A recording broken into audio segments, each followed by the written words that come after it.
Definitely not Final Fantasy 15 is an action RPG, meaning that the combat is in real time as opposed to the earlier ones having turn-based combat. The game came out on consoles in late 2016, was ported over to PC in early 2018. I'm playing the Windows Edition, which includes all of the DLC through Xbox Game Pass on either the console or the PC.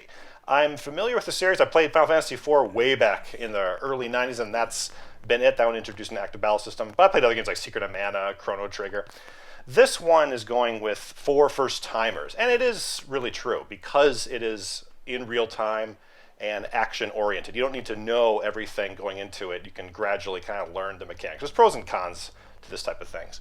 Like with other future-setting Final Fantasy games, this one has an odd aesthetic of you got 40s to 60s cars and this modern infrastructure, and then the soldiers have plate armor with automatic weapons, and then they go around in flying ships. So there's an odd mishmash of stuff going on here. You're looking at around 40 hours, though, to play the game if you're doing like a handful of side quests, which is what I was doing. But there's a lot more if you're looking to find out everything. It's either normal or easy difficulty. I didn't find it all that difficult, and then when you beat it, you can do New Game Plus, which you keep all your equipment, but the difficulty seems to be the same. You take the role of Noctis, who is the prince and heir to the Lucian throne, until you are sent out by your dad, the king, because he expects an impending attack from the antagonist of the Empire. You go along in his car with your bro squad of 3 guys with their abilities. Shortly after you leave, though, like several missions in, you learn that they are attacked by the Empire, who steals the crystal. That becomes important until later in the game. Apart from the cutscenes, you kind of forget a lot of this is going on, as your only connection to it is the Empire drops troops, and you fight them sometimes, but then the people you're fighting against switch sides. It's kind of confusing. It more so feels that you're doing this separate open world adventure and leveling up your character like Dragon Ball Z type of thing, going through each of these tombs. But anyway, as you go out, your car breaks down, and then you go to your first pit stop in the northeast corner of the map. There's three areas, but there's only one that's really you can explore. You meet the somewhat oddly dressed Cindy. She needs some time to fix your car, and then while you're waiting, you're learning the mechanics of the game, like the different things at the pit stop with the items, the food, and then the weapons.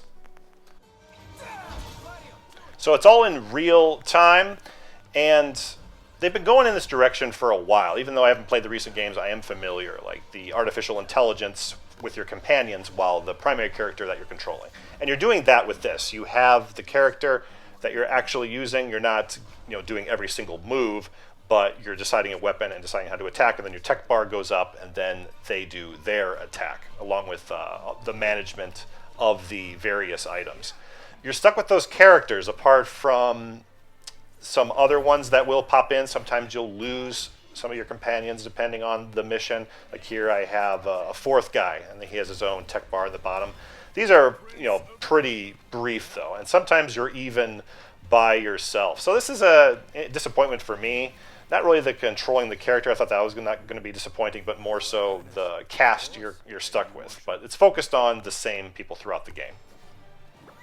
Fortunately, there is a good training mode for the game, just because there's quite a bit with all the different systems. It's not that deep or difficult, but the early ones especially, I'm glad that I did, just knowing the attack, the switching the weapons, the dodge, the warping.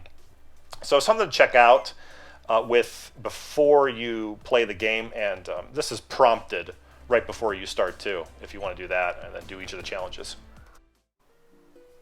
Another thing with the first-timer modern angle they're going is you can do your own avatar. You don't have to play as Noctis. So, of course, I took advantage of this and got the most ridiculously looking guy I could. Also, each of the places that you go, there's picture points. So those will constantly be going up. You can do your own. So, after a while, it's a little interesting at first, but it gets annoying after a bit. When you're in a dark dungeon, there's all these picture prompts. But you can turn this off if you want.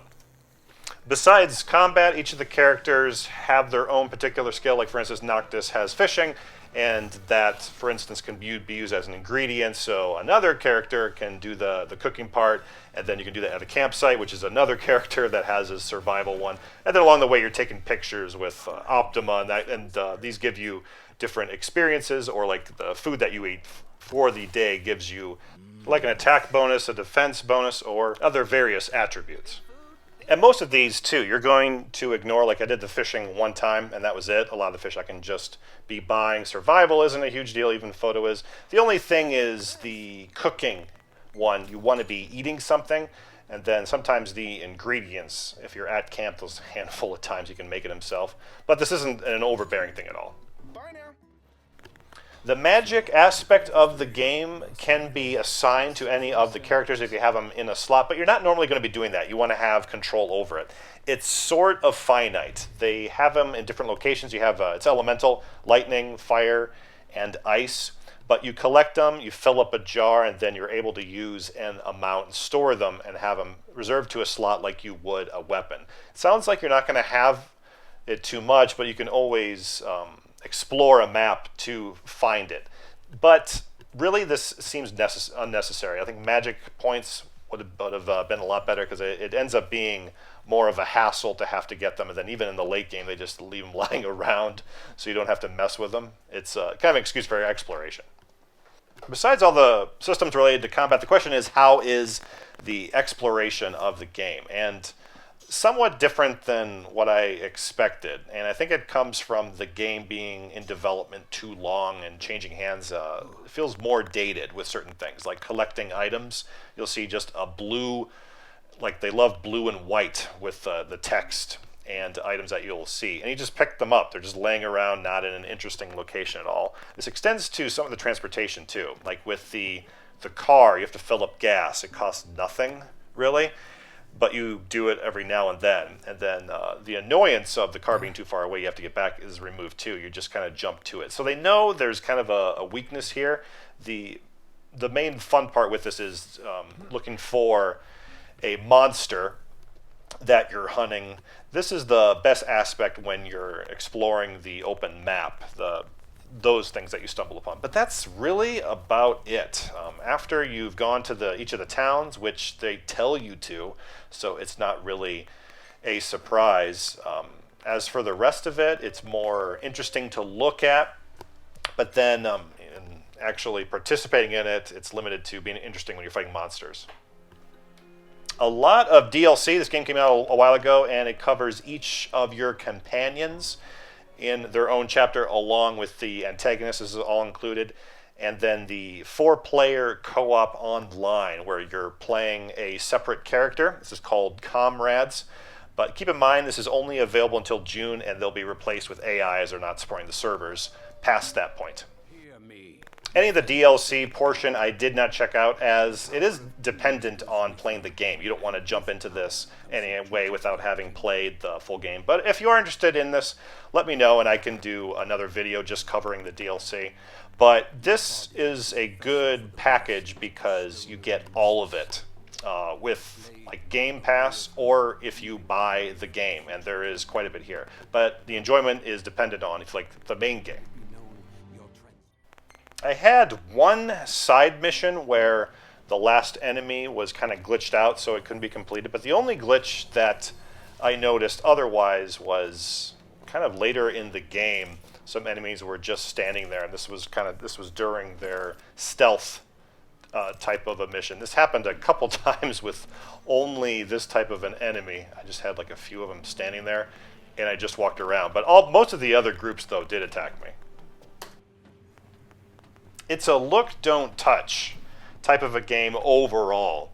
And this even extends to the gameplay. The obvious part is later on when you're traveling on like a train, when you're on the boat, there you can't do anything. But even in the car, where you're spending the majority of the game, you're stuck on like the road. You can try to drive off, but then it'll guide you to go back onto the road, and then you can just leave it then too, and then you're looking off into the distance, but then you can't drive there. Exception would be like with the chocobos, you can do what you want. For the gameplay, though, there's a problem. You can just heal yourself with potions along with being able to jump away. These two things in combination kind of breaks the gameplay because you're reliant on just your AI, which you're not controlling most of the time, to just finish them off. And that's the main reason I wouldn't recommend the game, because the potion, warping, and then to a lesser extent being able to resurrect without any penalty. You know, it's in real time, but then things stop when you jump to those things. Really breaks the combat up. And then some other aspects, you know, like with the open world, that's not as big of a deal. Those are the main ones. I still did enjoy playing the game, though, through the majority of it. The first few hours are kind of a pain. The last few, it's like, okay, I can just do this. I'll level up a little bit. If you are interested, though, in it in a comprehensive package sort of a way, then it can still be fun. If you're going to be, it's not that long, like I said. If you're looking to go through it very quickly, then I would just do Game Pass. It's on both console as well as PC. Otherwise, buying it is fine too, as there is plenty of content, and you got to remember you get it all. Again, though, with this, you get absolutely everything with Game Pass. Without it, you just have to buy one of the DLC. If you are looking to pick it up through Game Pass, please check out the links below. Like, subscribe, and I will see you next time.